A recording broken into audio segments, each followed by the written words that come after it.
Hello and welcome to episode 2 of Nerdrunners. I'm Mark. And I'm Stef. And I realise I am incredibly lousy at introductions, which is why we didn't do any in the last episode. Well, in all fairness, I think we're so used to just having our own other podcast that we assume everyone knows us, which again, just egotistical, same old thing. I mean, it's just like... I was just thinking about same old thing for a second. Yeah, me too. That's why I said We're going to try and putting as many card names as possible into each episode. Hey, look, if we can fit in the Order of Sol into this, I'll take it. Anyway... So yeah, I thought we should introduce ourselves.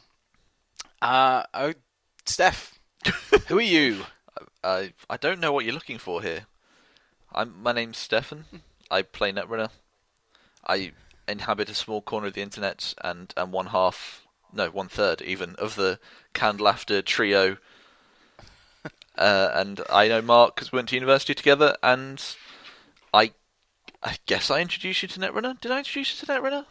You did. It was a combination of you and Quentin Smith of Shut Up and Sit Down fame. Yeah, it's true. Because I saw the two of you playing at Eurogamer a few years ago. You know what the terrible thing is? I've just realised that every Netrunner podcast is just going to contain Quentin.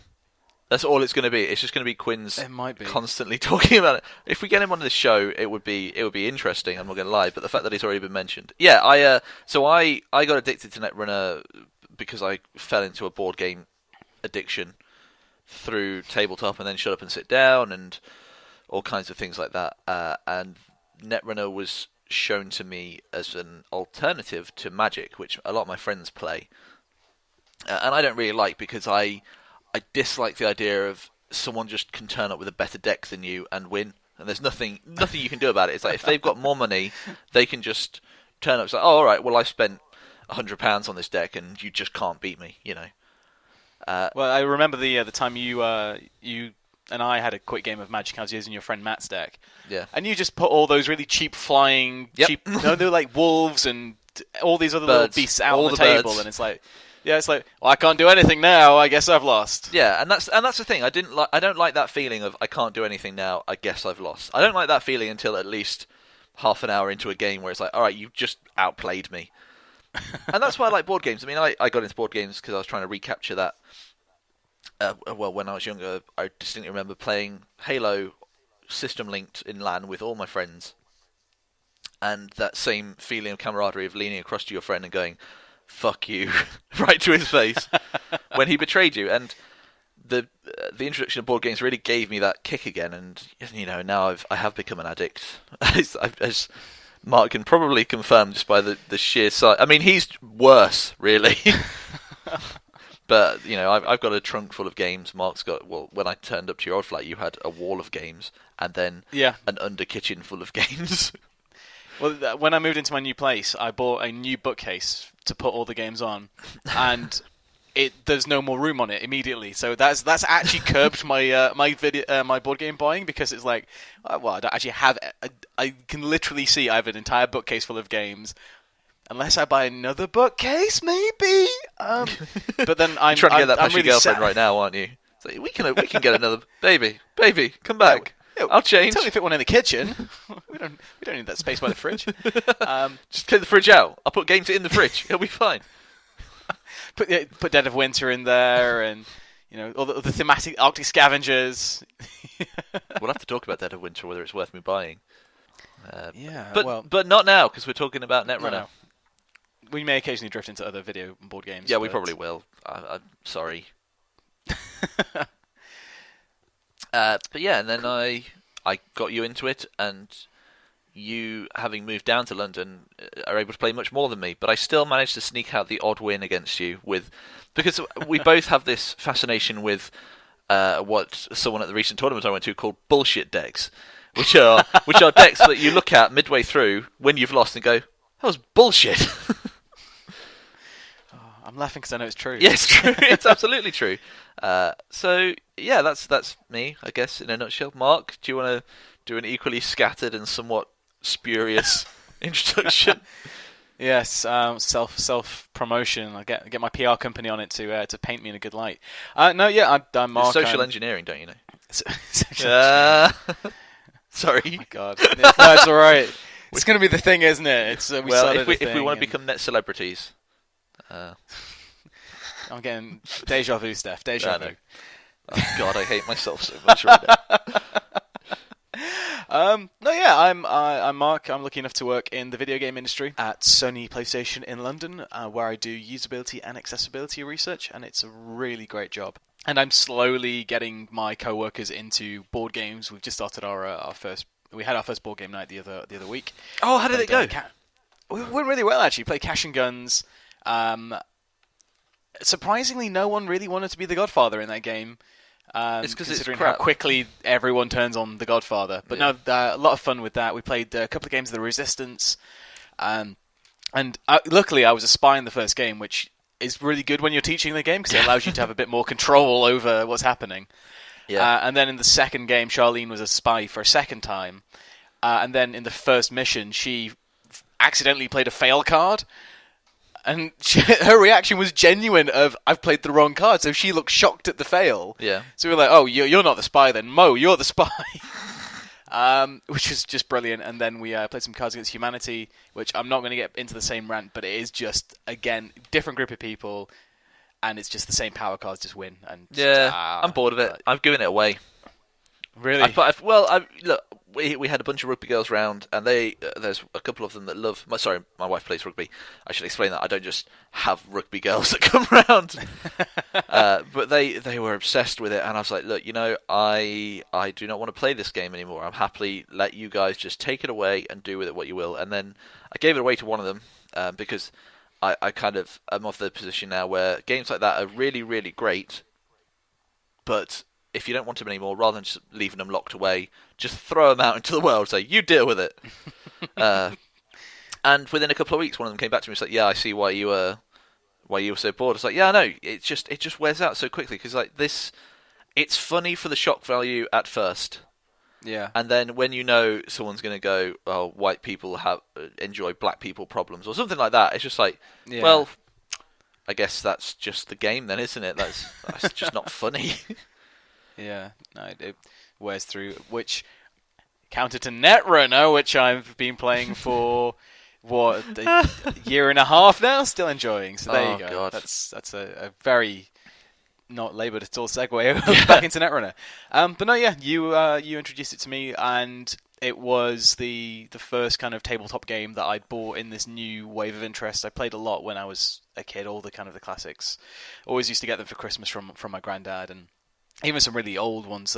One called Crossfire, where you had these little the guns. marble shooting guns. Yeah, they were great. It's a great game. It was such a fantastic game. My grand still got a copy of that, I think. Oh, really? I love that. See, my brother and I had calluses on our hands. Next time I'm home, I'll see if I can pick it up, and I'll bring it back up, and we can play it. We can play it on the 100th episode of Canned Laughter. Just me and you. That'll be certainly just the noise of small metal marbles firing at each other's faces. The inevitable click, thunk, roll. Where the fuck is that ball gone? Sorry. But no, yeah, just to finish off, I was just going to say that I've got a few people at work interested in Netrunner, because I showed them my decks when I was at work the other day, before I went to the meet. They seemed interested, like the theme, like the art, and so I've assembled the teaching decks that FFG put together after realizing that they just use the core set of Jinteki and Shaper. They're pretty good. Not the best way. Yeah, well, this is the super streamlined one that gets rid of link and traces and everything.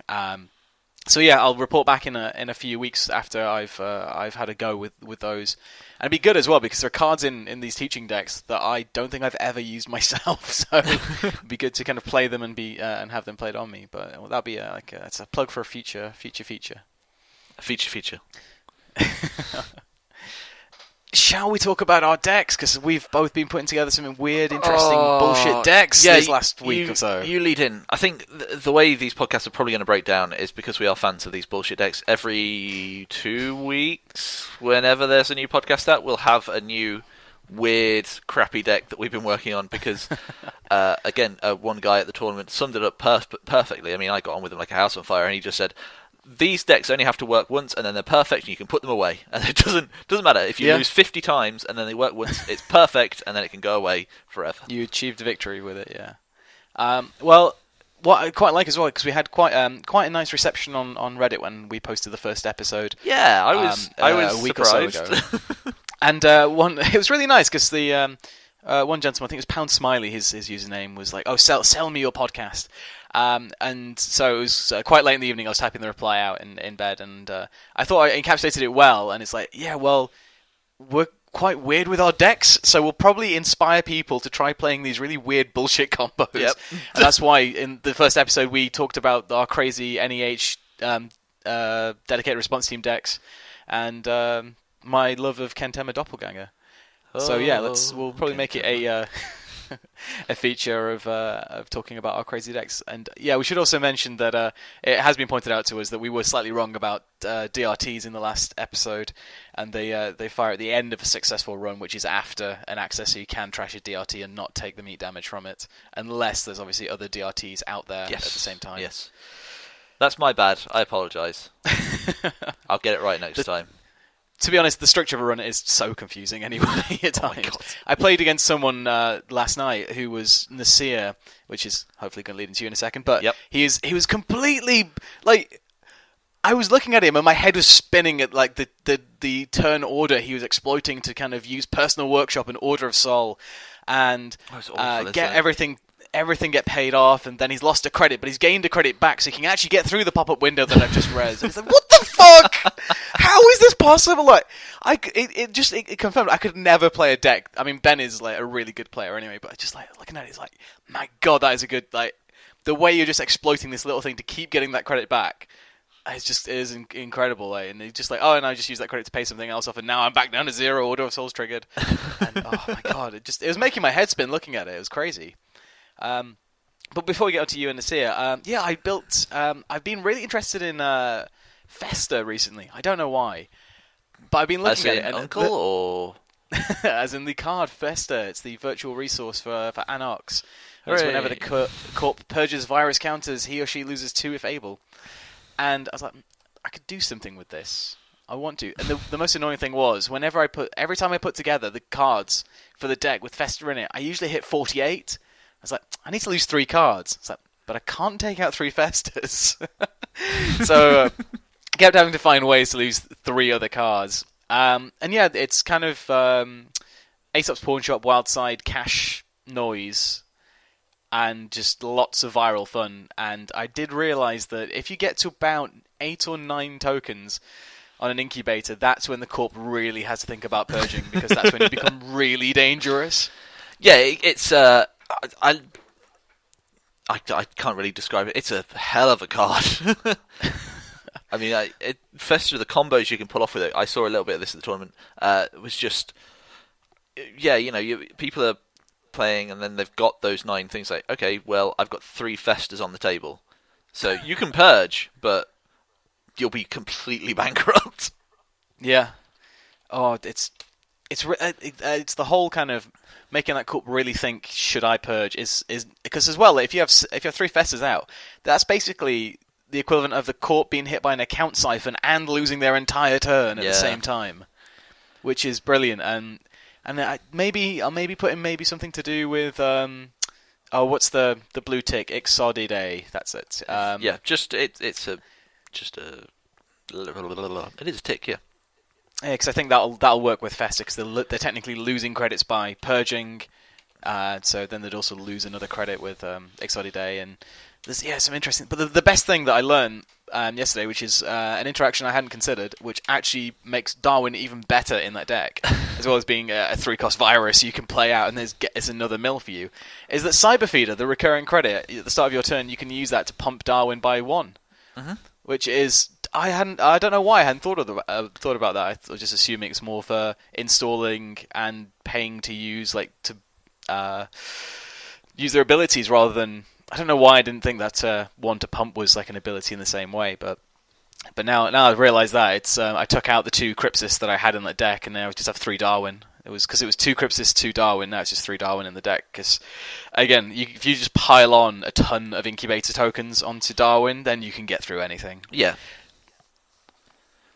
But no, I had a lot of fun. I nearly decked a corp with the first game I played, and I wasn't even. The good thing about this, I think it's about 21 viruses in the deck, but the aim is not to deck the corp. It's literally just to be an annoyance.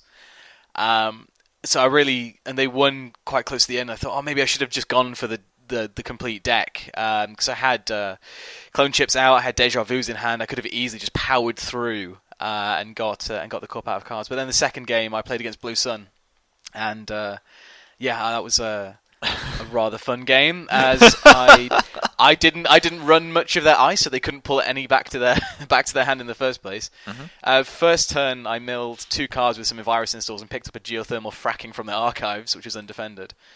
And then right at the very end of the game, I ended up milling a further 2 cards, so there were just 2 face-down cards in archives. Thought, you know what, I destroyed your Caduceus with a clone-chipped Parasite a minute ago. I'll just nip in there, have a look, and it was the final 4 points I needed to win the game. So, bloody hell. It was just chaotic enough to be brilliant. But the one nice thing about Fester as well is if they do purge, then I have you think it's a bit of a set. It's like, all my data sucker tokens, all my imp tokens, all my incubator tokens are gone. It's all right. I'll just start selling them at ASOPs then. Yeah. Start getting some money, because it's a really nice way of getting over what do I sell this turn for 3 credits? It's like, well, now I have a lot of options for money, and I'll keep going with it. But no, yeah, it's really, I had a lot of fun with it, and I didn't unfortunately get to pull off a massive medium demo run, but maybe one day in the future with this deck I will. One day. One day. That's the dream. Or the interaction I forgot about, because I had an empty cache on the board for quite some time while I was still looking for ASOPs, is I could have used my incubator tokens on cash and got a ton of money. Yeah. But I completely forgot about doing that. I think I was so focused on trying to get them on medium and do a demo run. Well, it's the dream, isn't it? I mean, there are certain things that I would like to do. One is do the horrific demo run combo. Another is cause someone to abdicate a game. Would be nice. But yeah. I think it's a solid deck. I like the idea of it, and I like the interactions, because I've always been primarily a Anarch. That's what I was going to say, a wizard. Then I was like, no, I mean I am a wizard, but a different kind of wizard. A different kind of wizard with an H. So yeah, you've been having fun with some Nasir, I take it. Well, yeah, I'm building a deck currently called Nasir Maidan's Cyber Dickhead. And it focuses on the interaction between Nasir, who is the explorer identity, cyborg, 4515, 1 link. Whenever you encounter a piece of ice that was just res, lose all credits in your credit pool, gain credits equal to the res cost of that ice. And then Blackguard, which is whenever you expose a card, the court must res it by paying its res cost if able. And then However, Snitch. That's 11 credits to get out, though. Yes. But then there's Snitch, which is once per run you may expose an unres piece of ice when you approach it. You may then jack out. So this is essentially an answer to Blue Sun for me. Yeah? Yeah, it was a case of I came up against Blue Sun quite a bit, and I thought, you know what would be funny? If I had Nasir and then they just full-on ran into a piece of ice, went, you know what, snitch that, flip it over, that's 14 credits for me, and, you've got to pay its res cost, and then I can just go running back into it. With all the credits. Yep. Yeah. Especially if you pair that with, say, an emergency shutdown. Yeah. Oh my gosh. So yeah, just run, jack out, emergency shutdown if you've done an HQ run earlier, obviously, and then go back in. It's like, well, now you can't afford to res anything. It does sound fun. What other kind of cards have you got in there? Any other interesting things to support it? Are you using Personal Workshop? Infiltration, Personal Workshop's in there. 3 Personal Workshops, 2 Order of Souls, because that's just funny.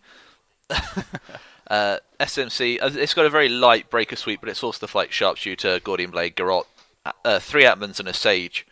Yeah. Just as early kind of game trying to. I mean, Atman's just, if you've got the money from paying, getting 14 credits, then you can just boost an Atman to whatever that thing is going to be. It's like, yeah, I'm just going to blow through it. Cool. Well, so you either res it and then take it back into your hand, which costs you time, or you res it and I just blow through it, or you lay it down and I just walk all over you. Because I have been wanting to build an Nasir deck since the Identity came out, but like I say, it was all just... It's a hard one to fathom, I think. Yeah. It doesn't lend itself to just easy deck creation. Yeah, I think the problem for me was I played Nasir really early after he came out with my old Making News deck, and Nasir just died so quickly to every single trace that I had in that deck. I was going to say, did you just end up poor? they just couldn't take anything. So I was constantly just tracing the hell out of them, and my news network knew exactly where he was and exactly how little credits he had. Yeah, it has its flaws. I'm not gonna lie. Every deck I build has its flaws, but I like it, and it's just I just like the idea of forcing them to res. Okay, cool. I'm getting out of here, but also I'm gonna expose. You res it. Cool. All right, I'm getting out of here, or you can just leave it face down. I'll just carry on walking forward, and if you do res it, I'm getting all the money for it. Have you thought about False Echo in that deck as well? Yeah. Not sure how well it would work. I've been trying to find some space to fit it in.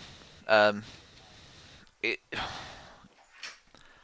just trying to figure out what to get out to get in. Really, I might drop a couple of copies of things, but we'll see. I'll have a more permanent fixture for when we next play. Yeah, I'd really like to see how your Cyber Dickhead deck works out. Yeah, it's a work in progress. I'm not going to lie.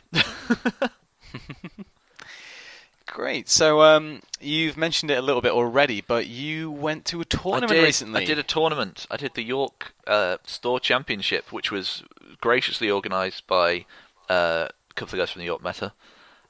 There were about 40 people turned up, which was way more than everyone was expecting. I did all right, actually. I think I came about 16th, 15th, 16th. That's pretty good. Yeah, I didn't. So we had two rooms, one with the top tables and one with the lower half tables, and I would never left the top table room all day. Oh, brilliant! I'm not going to lie, it was entirely down to my NEH deck, because turns out I built a Stealth Andy deck that was bollocks. I mean, it was just I can't do anything with it. For example, I think I'd overthought it too much because I put in E3 feedback implants. Great card. Except I was running a Stealth Breaker suite, so everything's 1 credit anyway. So I was just looking like, why have I put that in there? I have no idea. But no, I did all right. I've got some wonderful stories. I mean, first of all, it was 6 rounds, 70 minutes a round. By the end of it, I'd been there for 9 hours. I was just done. I left. I was like, you know what? I got into the final match, and I was like, I'm not going in the top 8. Can I have my alt art card and just go home, please? So I got my little alt art CT, which is great.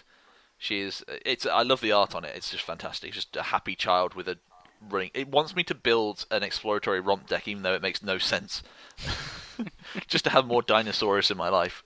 Yeah. But yeah, I've seen some stuff, man, and heard some things. So fun things I've seen. I was watching another game, and the runner ran into a Lancelot and had no answer because he'd just made a run and was completely poor. He had 7 nested programs on a Scheherazade, and he trashed the Scheherazade, and just everything went. And we were all there, and it was just like, imagine 20 people around the table going, oh, it's like watching someone get kicked in the balls. It was just like, oh my, I'm so sorry. That is so bad for them. Yeah, it was. Oh god, it was just funny though. I mean, he just started laughing. He's like, well, I can't do anything about this. And then the guy won. Like the next turn, he just put some advancement tokens down. It was the last run. It was a glory run, but you know, it's just fun to watch.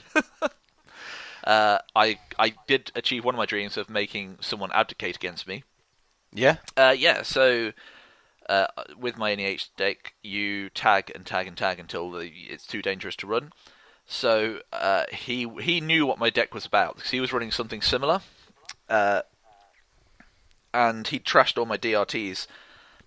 But he stole a NAPD, was poor, so I just hit him with a mid-seasons, jacked it up for 10 credits, 10 traces, and then immediately psychographicked out a Beal for 6. Yeah, 6. And he was just like, okay, well, you know, you've only got one thing, I'll just keep running. So he ran R&D and ran immediately into an information overload. Really? And I wiped his entire table. He just said, you know what, I'm not coming back from that, I concede. That was it. Wow. I was like, ooh. I just looked at him like, I'm really sorry. It's like, no, that was great. Don't worry about it. What else happened? I had someone face plant into a snare drew back up to 3 cards and then thought he can't have another snare on table, and then hit another snare. So that ruined his day. What else did I see?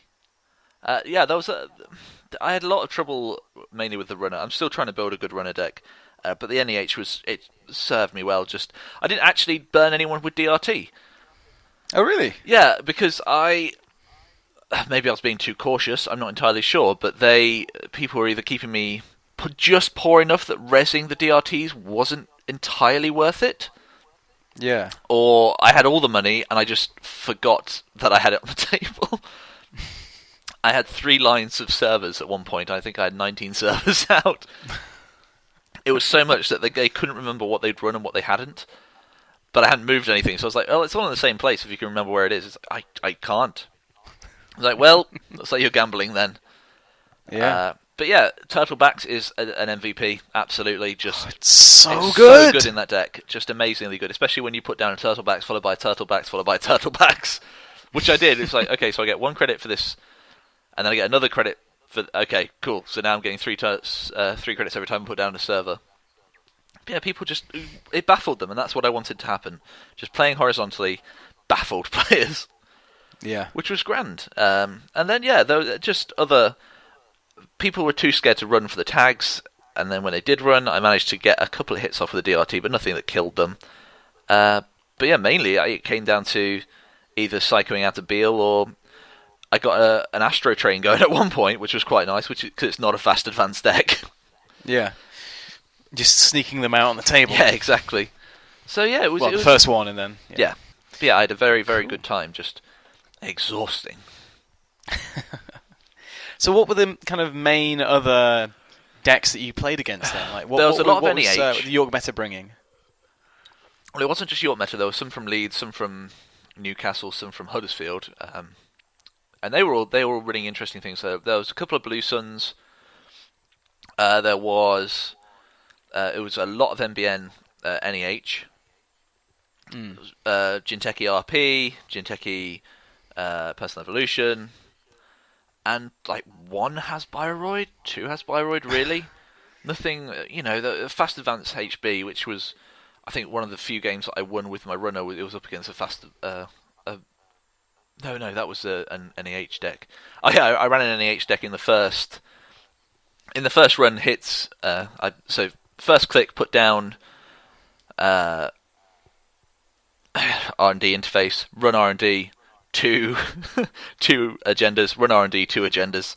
It's like, oh, alright then, run R&D, and then an NAPD contract. It's like, oh, I don't have enough money. I think I was just like, I hate you so much. But yeah, and then the runners were a lot of Kate, just mainly Kate. A lot of the Huddersfield were running Sageosaurus, which is just dropping a Sage onto a Dinosaurus and using the extra memory to give it more strength. Sage is just kind of a dick card, really. And yeah, I mean, I lost the game entirely by the runner. I had all my Sentry Breakers in my hand, and I didn't install one, and just ran and hit a Kamainu, and lost all my things. I don't have any recursion in my runner deck, and I was just like, He said, are you going to continue? I was like, yeah. He's like, are you sure? This could be a snare. I was like, it probably is. But I don't have any way to break sentries anymore, so yeah, go for it. And just immediately ate a snare. That game was over in about 2 minutes. Oh, that's fine. Just look at the draw, really. Yeah, I was tired by that point, but no, it was good. It was good. So the meta's kind of weird and wonderful, but a lot of fast advance as always. Yeah, and the one of the other things I had some issues with was a lot of the people there were hardcore. Only want to win, only want to do that, and then a lot of because I played nearly everyone from the Huddersfield Meta, and they were all just like me and you, just kind of like, this deck doesn't work, but I brought it anyway because why not? And just talking about interesting ideas, so like the Nasir Blackguard, which is where I got that from. Yeah. What else was there? How much we're looking forward to Order and Chaos, and just trying to mill with Max. Just trying to make a Max deck work. We talked about half an hour about how we can get that to work. Turns out it's going to be very difficult. And just the glory that is showing off, because it kind of screws over the NEH what's the Daily Business That's Show. it, Daily Business Show combo. Yeah, unless they start putting traps to the bottom of their deck, but they don't really run any traps because it's all fast advance. I do. Well, you're not fast advance. No, it's true. Cool. Well, sounds like you had a very good time. Yeah, I did. It was really, really good. Do you think you'll try and go to the next tournament that's kind of near you, or you think you kind of give it a break for a little while? I'm giving it a break for a while just because I couldn't even consider playing again after that. Like, it's going to have to be at least a week before I go back to... I'm looking at decks and everything, as I always do, but the actual playing... The actual act of playing, yeah. I mean, the top four, they were there till 11:45 at night.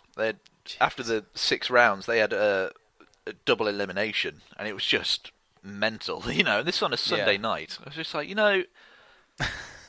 even if I got into the top 4, I wouldn't care enough to... Because the main prize was a super buy into the regionals. Oh, yeah. Even if I got into the top 4, I'd just... You know what? I'll just come fourth. I'm going home. You guys sort it out. I don't care. I'm tired. I want to go to bed. And we also came up with the... Oh, there was a combo with Wanton Destruction. I can't remember what it was now. Was it something else that I'm thinking of?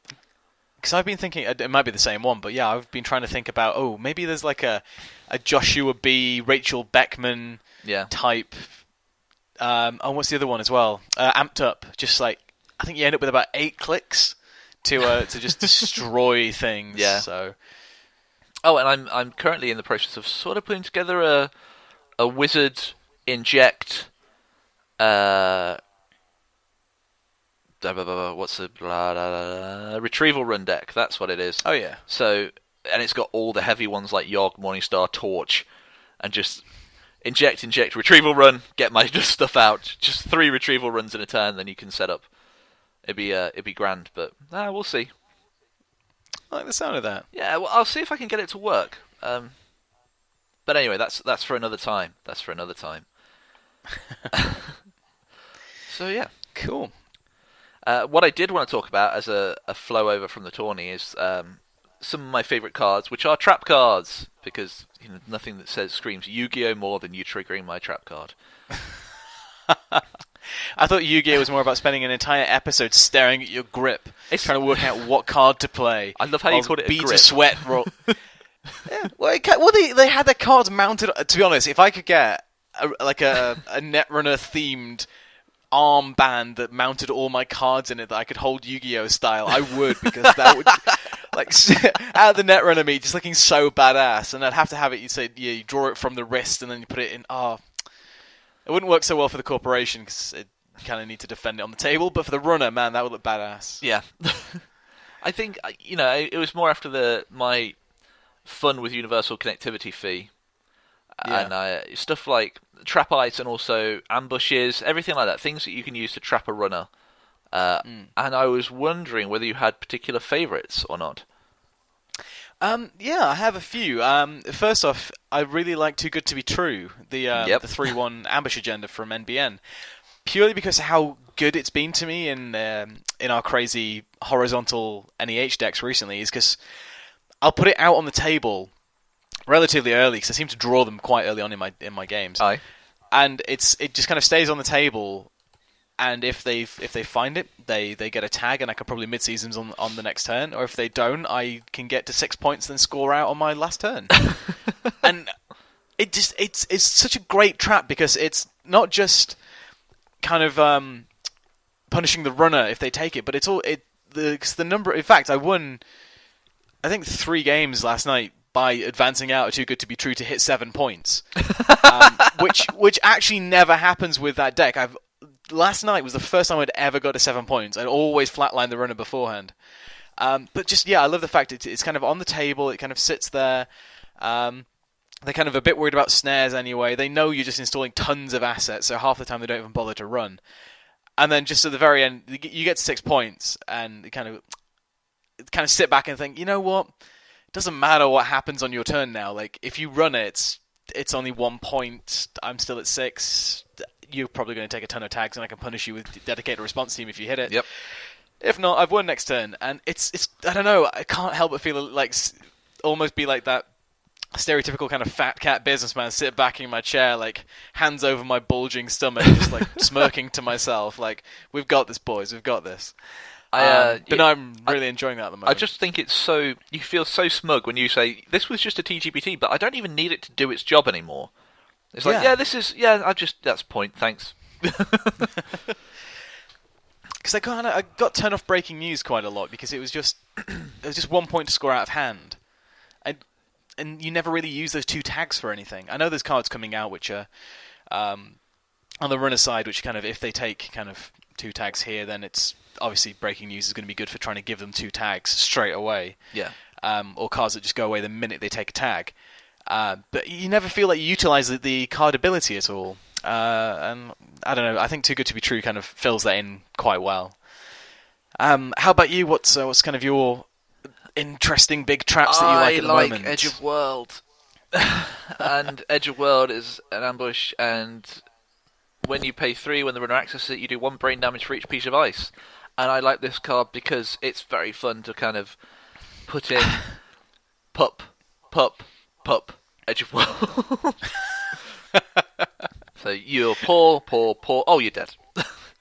If only... I'd love to see triple pop-up window into it, because then you've just got 3 credits to kill them. Yeah. Oh. Or at least do 3 brain damage. Which it might be, you know. I've been considering throwing it in if I had the space into the... I was considering trading out a snare and throwing in an Edge of World, but it doesn't do the tagging, which is kind of what the other deck is about. But I might build an Iceless Jinteki because, you know, I'm a sadist.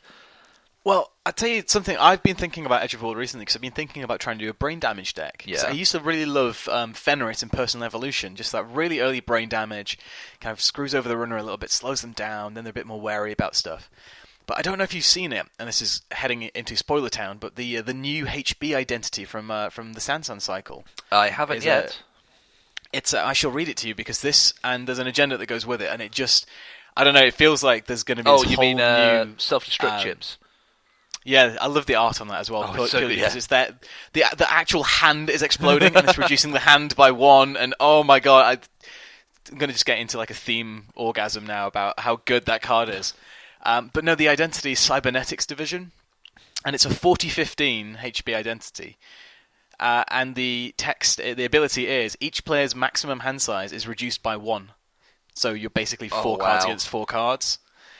So it definitely feels like there's going to be this big surge towards HBE brain damage, and I've been thinking about maybe kind of getting ahead of the curve and practicing a bit, because I've really enjoyed the Foundry recently, and I thought, maybe there's stuff I can do, because especially with my Foundry deck, I tend to run 3-4 ice in a server because I can find it all really fast. Yeah. So an Edge of the World in one of my servers, particularly because I get so much money from Adonis through every turn anyway, I just think that would just kind of be really, really nasty on the runner, because otherwise that deck doesn't really run anything trap-wise other than kind of hitting a Merlin or a Lancelot without really having the breakers for it. Yeah. But I had some... Well, I was going to say I had some fun with Ronins. I was on the receiving end of an Industrial Genomics deck last night. Oh, and they were... did it work? Not in the early game, because I could everything I access I just trash straight away for the normal trash cost. But late game, when there are 9 cards face down in archives, and suddenly a Ronin's 11 to trash and a Snare's 9 to trash. Yeah, it's just and the horrible. Shock's 11 to trash, and it's just there's not enough money in the world to keep doing that.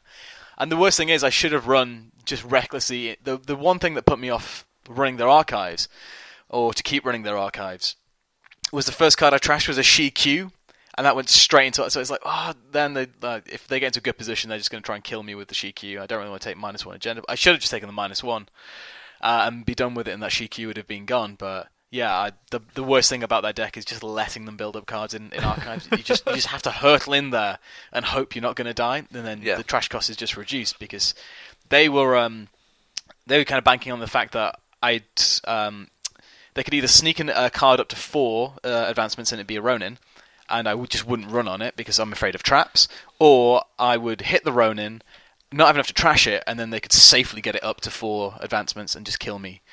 But no, I actually did really well. I don't know how, but I was really good at telegraphing when it was a Ronin. kind of thinking, that card's got 2 on it. It's had 2 on it for a while. They've got, about 5 credits left. It's probably going to be a Ronin. I'll go check that out now. But yeah, I don't think I've really played against Ronin for a very long time. Not since kind of more core set type cards. It's a rare card to see. I mean, there are so many good damagey cards in there. I mean, I enjoy the damagey cards. I like other cards more. I mean, I like Plan B. I know a lot of people don't like Plan B. Yeah. Plan B can be, so it's an asset ambush. Plan B can be advanced. If the runner accesses Plan B, you may reveal the scoring agenda from HQ with an advancement requirement equal to or less than the number of advancement tokens on Plan B. And I think that combos quite well with Beal. But I'm not entirely sure. Yeah. I could see that kind of working. So I don't know if you can over-advance it, because you can over-advance a Beal. But I don't believe there's a limit on... Well, no, it's more the wording of you may score an agenda with an advancement requirement equal to or less than. Well, I suppose, yeah, you could do. Yeah, and just spend the entire turn just okay, I'll do this, and I'll advance this one. I'll do this, and advance this one.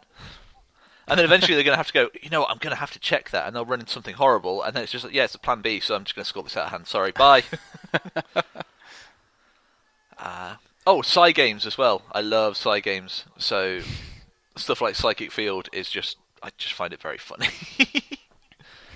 So Psychic Field and Neural EMP. Installed one, isn't it? Where yes. If you lose a Psi game and hit it while it's installed, you could potentially lose your entire hand. It's not just that. If they expose it as well. Oh, so of course. That's what I like about Psychic Field, is that if they expose it, you do your Psi game, and if you spend a different number of credits, you do 1 net damage for each card in the runner's grip. So the next turn, you can, if they do that and just on the last turn go, which some people do, I found, is they just expose on the very last turn. So it's almost like you don't want to run last click or expose last click with this card. That's true, actually, yeah. Because then you have no idea what's going to happen next. I'll tell you something that I'm quite interested in is the in Order and Chaos. I know we won't get too much into that because I imagine we'll probably do a full episode on it when it's finally out. But the Cyberdex virus suite's actually an ambush, and I hadn't realised that. Yeah, so it triggers from archives. It triggers from anywhere, I think. Yep.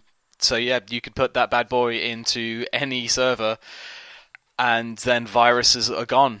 Well, yeah, that's a good one for taking out noise as well. Because they hit archives to get all your agendas, and they've lost all their virus counters. Exactly, and that's it's a wonderful. I think when you first look at it, you're like, why would I? It's just kind of, and then the more you read into it, you go, oh, actually, no, this is interesting. I like the idea as well, because if you look at the card, it's when the runner accesses the virus suite, you may purge virus counters, but then you can also trash it to purge virus counters. So you can potentially get 2. It depends how many times they hit it in archives as well, but potentially 2 purges from a single card for 3 credits. Exactly. I mean, what would be interesting is I'm trying to think of a way it would work, but putting that with self-destruct. So just before they access, okay, well, I'm going to res and trash this, and then self-destruct the entire server. So it's you've lost all your viruses, and all your health. So. I'm thinking like the worst server imaginable now is Cyberdex, self-destruct, and then Edge of World, but then Edge of World wouldn't trigger because then you've taken away all the ice with the self-destruct. Yeah, I think. So does that work? I'm just trying to think of the order. So no, because can you trash after they've accessed?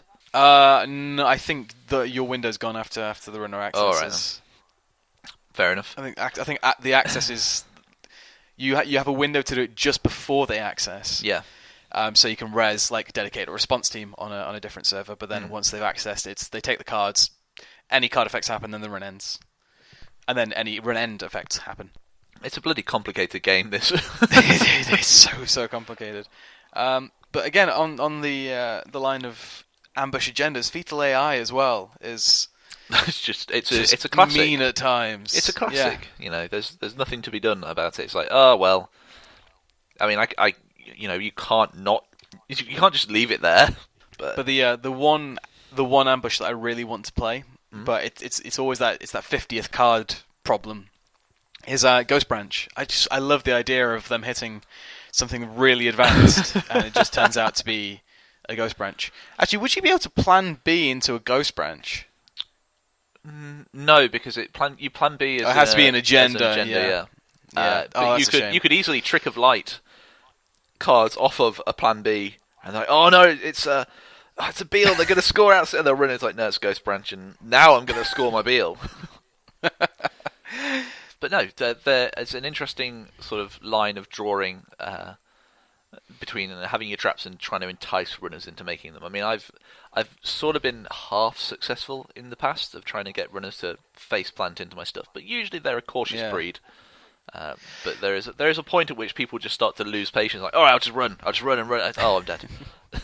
It's kind of that line of you don't really want to have more than 9 on a Katie Jones, or you can't have more than about 7 or 8 on an Incubator. It's once they have kind of about 4 or 5 advanced cards out on the table, you think, it doesn't matter if they're traps, I need to start running them now. Otherwise I'm really screwed.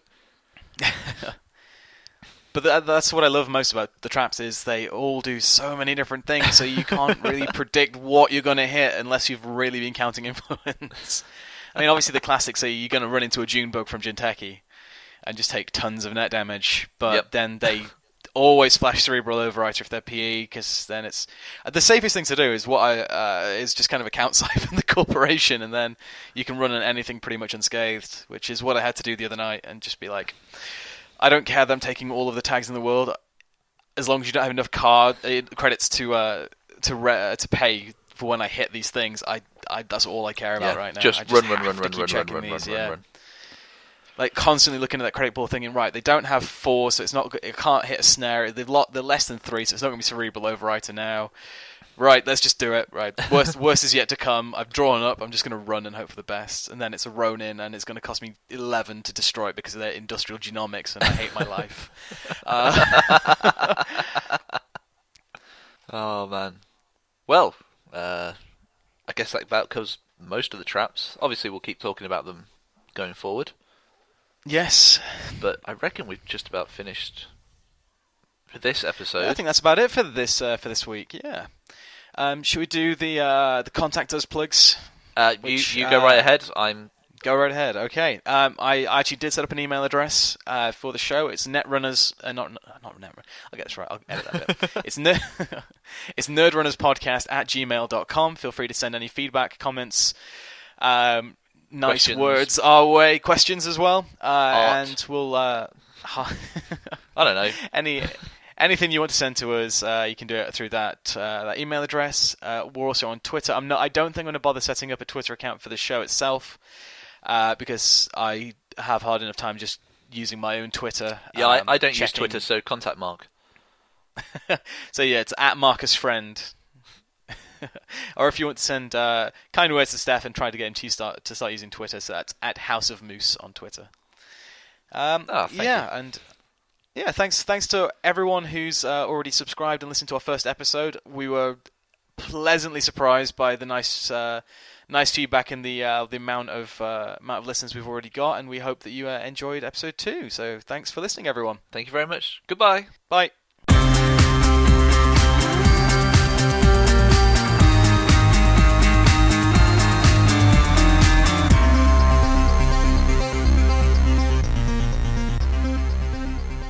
I'm annoyed. I'm going to have to edit this podcast rather than just exporting it now.